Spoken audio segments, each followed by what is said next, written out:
You're listening to Trek FM.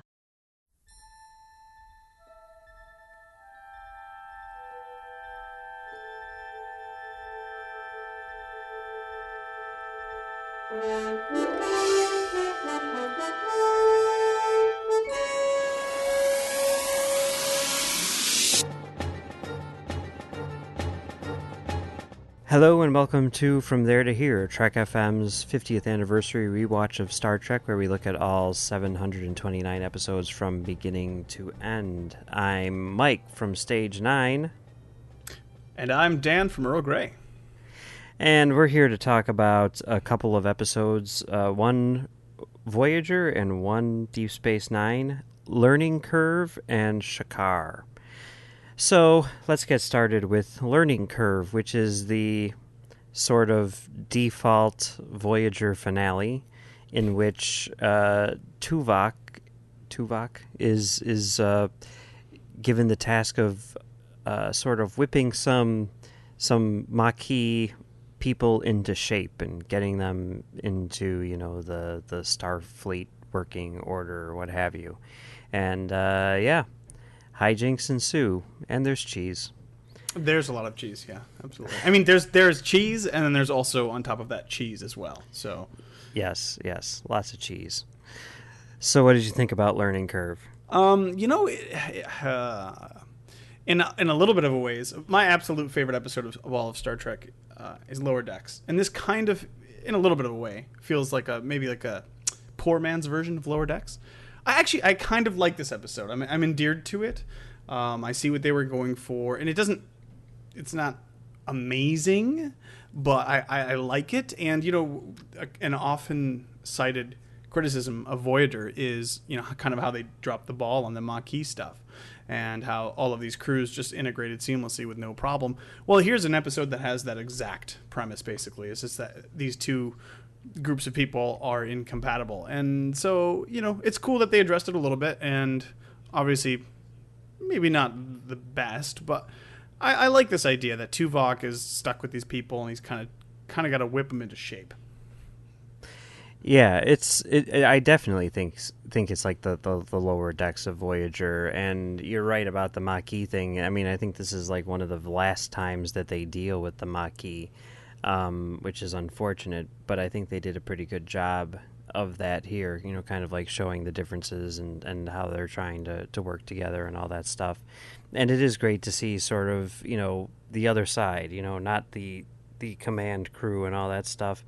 And, I mean, Lower Decks is certainly one of the best episodes ever in the history of Star Trek, and I think there's really something to be said for seeing things from the outside, or from the Lower Decks perspective, which is one of the reasons why I'm really excited about some of the news which is coming out about Disco here. Yeah.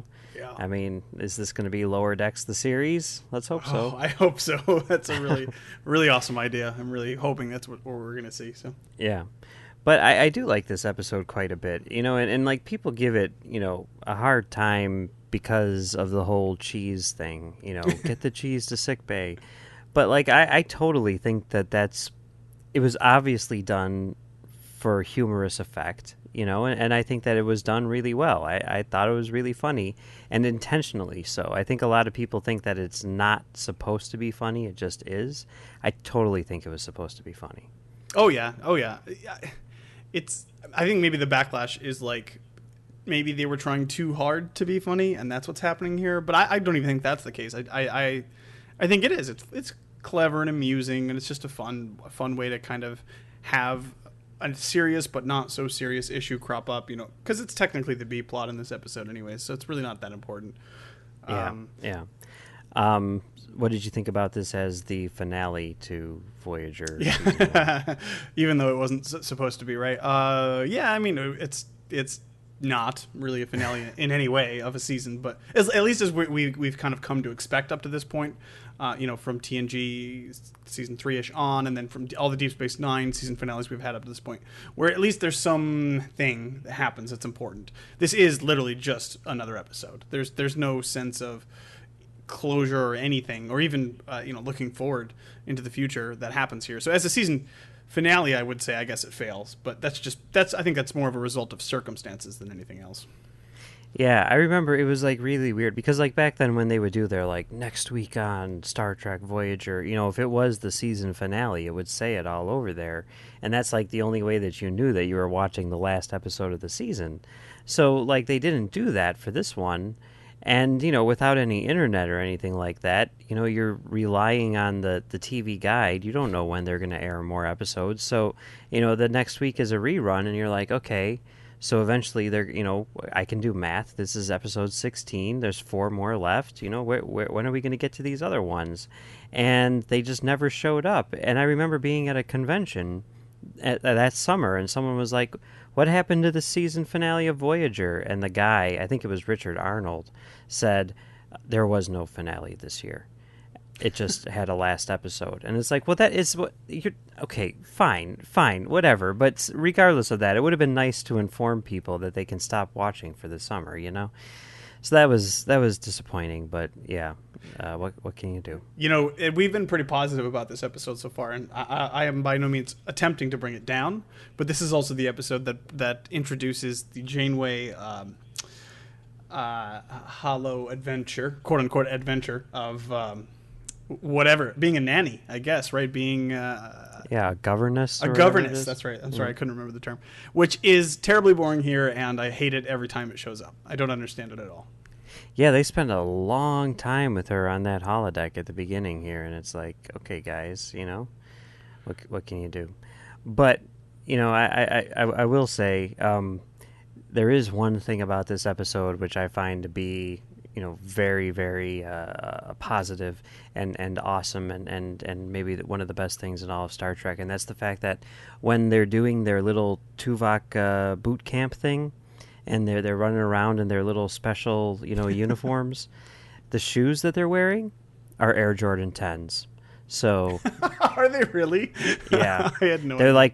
They're like painted a weird silver color that I don't think they ever released, but they are definitely Air Jordan 10s. So there you go. That is funny. I also will say that Tuvok is a dick, and increasing the gravity to the decks that they're running on that's just mean. That's just not. And basically, essentially forcing that guy to clean the entire transporter pad with a toothbrush is basically what he's doing. So. Yeah. But hey, what can you do? All right, should we move on to our next episode? I think we should. All right, this is Deep Space Nine. Shakaar. This is the episode where Kai Wynn, who is about to take over as, president of Bajor, goes to Kira and says, hey, your old buddy Shakaar from the Resistance is causing trouble by keeping these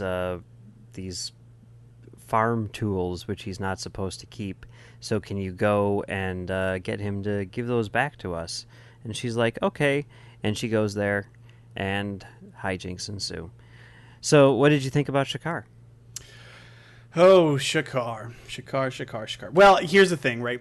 Not too long ago, they decided to kill off Vedic Bareil. So I think they were trying to fill the Kira needs a boyfriend quota, I guess. I don't know. Here's the thing. Okay, the honest truth is I don't like the Bajorans, the people, the culture. I am one of those people who says that this is the most boring part of the show. I don't care that much. I will say the characters are good. I like the group of people, and I know they come back, and that's why I kind of like them even more than I normally would. And I do like seeing Wynn, pulling her kind of behind the scenes political machine that she has. It's really cool. This Bajoran stuff, it bores me every time I watch it. And I try, and I'm just like, I don't care about these.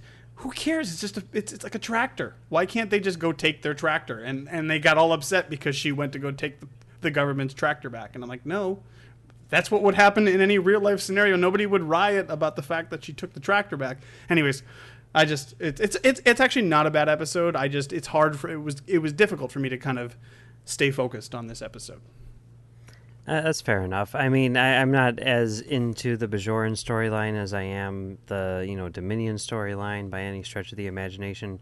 But I do think a lot of the stuff with Kai Wynn is really good. And I think that this is kind of, an interesting thing here in terms of the the government and the separation of church and state and all this other stuff, and the idea that this woman is sort of willing to go to war, basically as like a power play, against these people who are just starting to rebuild. And I think that there's a lot of interesting political intrigue going on, and I think that Kira and her friends are cool. And I think that this, on the whole, is a really good episode, I have to say. The one thing that that actually really bothered me, like all of those other things are more meta because they're bigger picture stuff. During the episode, it wasn't that terrible for me. The one thing was a little heavy-handed for me was the fact that when they all got together in the canyon, like they really pushed this idea that, oh, I know you and I know what you did in this place and I recognize what you sacrificed for this thing. Like I understand why they did it, because this group of people are coming together even though they're supposed to be against each other. But it was like there was like maybe a sequence of 2 to 3 minutes of dialogue between Shakaar, Kira, and this guy. And like basically like, oh, I respect what you did back in the occupation, and oh, I recognize who you are, and now I see things from your perspective as well. And I just thought that was a little overdone, but again, it wasn't terrible by any means. I thought it was pretty well done. I don't think I didn't really have a problem with that so much because I guess they, you hear about things like that happening all the time, and it wasn't like the type of thing where it's like, hey, I remember you. It was like, oh, I wanted to thank you because of this thing that you did, for my brother, and it's like, oh yeah, well, that was a big deal. And I got the impression that it would be like the equivalent of a soldier thanking another soldier for participating in a specific like campaign. You know what I mean? So I didn't really see that as being a tremendously big stretch. I was okay with it. But yeah, and also, the fact that they have, like, this is a huge story. It goes from, like, 0 to 60 in terms of, like, the politics, and, it goes from, like, we need to get this tractor back from this guy to this guy is, theoretically going to be the next president. You know what I mean? Yeah. And it's like that. That's a long way to go in 45 minutes, and I think that they did a pretty good job. And if they're gonna, take some logic leaps in the name of time compression or whatever, economy of storytelling, then I'm okay with that. Yeah, and it was cool, and to see that, like, at the end when she's like, is this a coup? It's always nice to see Wynn get her comeuppance because of how beautifully you hate that character, in the show. Yeah. So it is cool to see that. And I really liked the dialogue between Cisco and Wynn when basically she was trying to convince him to intervene. I thought that to me was interesting because now we're bringing in the Federation.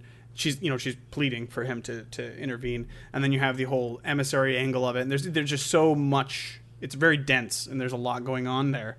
And Cisco kind of proves just how smart he is, how brilliant he is, and it kind of navigating these crazy cloudy waters that he has to.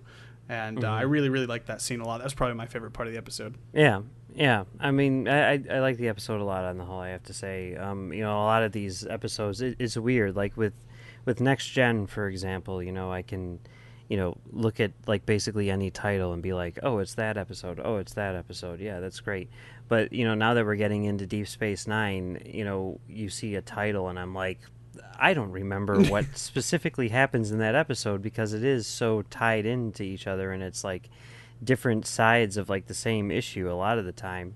So it's kind of, neat to sort of like have to break it down into these like individual components and see what's going on. And I think, in doing that, you're finding some interesting stuff. So, yeah. And we can't forget, though, that this is also the episode of O'Brien in the Zone. Oh, yeah. Which I think is the, if you've seen the popular webcomic O'Brien at Work, this is the opposite of that, right? This is where he is just rocking it out and just he can't stop winning. He's so good. Yeah, I thought that was pretty good. But, the other interesting thing about that, though, is that it ends with that sort of like idea like, ooh, is Bashir in the zone now, you know? And when you go back and you watch some of these episodes, you know, now being aware of the, you know, the retcon that he is genetically enhanced, that scene plays completely differently because Bashir is just like, I'm just going to mess with Quark right now, you know? Yep. Which is pretty great. It's fun to see that, like, because obviously that wasn't intentional, but it is fun to, like, kind of retroactively put that in your head and be like, oh, he's just landing it there just for fun, literally just to mess with Quark. That's awesome. Yep. It's pretty great. Yeah. All right. Well, I guess that pretty much wraps up these 2 episodes. Daniel, where can people find you on the internet? Well, they can find me actually up until this week on Earl Grey with Darren and Philip, and they can find me on Twitter at OneUpDan. That is the number 1 and not the word. All right, and you can find me right here on Trek FM doing Stage 9 with John, and you can also find me on Twitter at Mumbles3K. All right, well, the 2 of us will be back tomorrow to talk about 2 more episodes of Star Trek, Facets, and The Adversary.